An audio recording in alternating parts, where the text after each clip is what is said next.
Hello everyone, and welcome to the channel. I'm excited to have you here for our very first video. Today, we're exploring one of the most fascinating aspects of the human mind, intuition. Can we trust our gut feelings, or do they sometimes lead us astray? Modern research suggests that intuition is both more powerful and more complicated than we often assume. In this video, we'll discover how our unconscious mind makes rapid judgments, why we sometimes become overly attached to our instincts, and how experience can help us develop wiser, more reliable intuitions. Let's begin. Introduction. Intuition guides countless decisions in daily life, yet many of our beliefs about it are mistaken. Modern research shows that intuition can be remarkably powerful, but it also has limits and pitfalls. By understanding how unconscious processing works, we can learn when to trust our instincts and how to sharpen them. 1.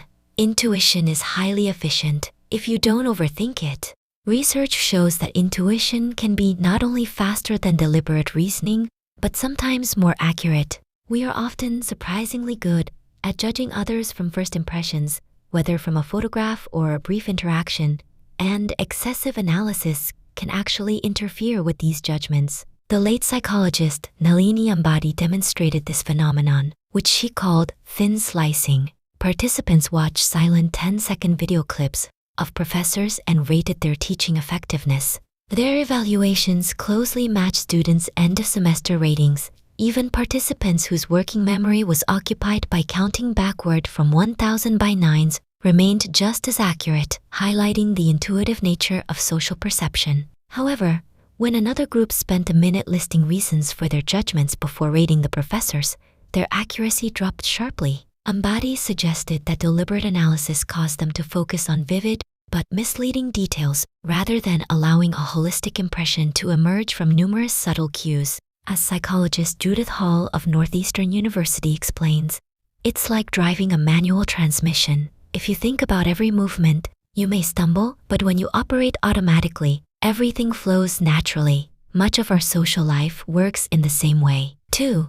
We become too attached to intuitive beliefs. Once an intuition forms, we often cling to it, even when evidence suggests otherwise.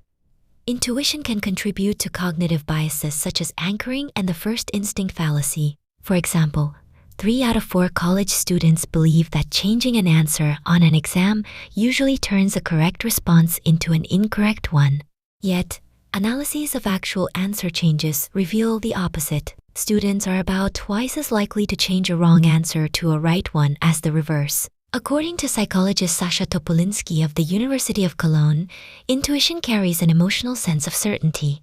We may feel strongly that we distrust a car salesperson, for instance, even if we cannot articulate the reason. That feeling of confidence can make intuitive beliefs difficult to question. 3. Intuition can be improved through practice. Strong intuitions develop through extensive experience, but only in domains with reliable patterns and clear feedback. Psychologist Gary Klein has studied experts such as fire commanders, whose rapid judgments are effective because fires obey consistent physical laws. To decide whether to trust an intuition, we should focus less on the intensity of our feelings and more on the nature of the domain itself. Clear feedback is equally important. Professions such as weather forecasting, aviation, and chess provide immediate objective outcomes, making expertise easier to develop. In contrast, fields like psychology, admissions, and law often involve delayed or ambiguous results, limiting the growth of reliable intuition. The same principle applies to everyday life. We rarely keep detailed records of our decisions and their consequences,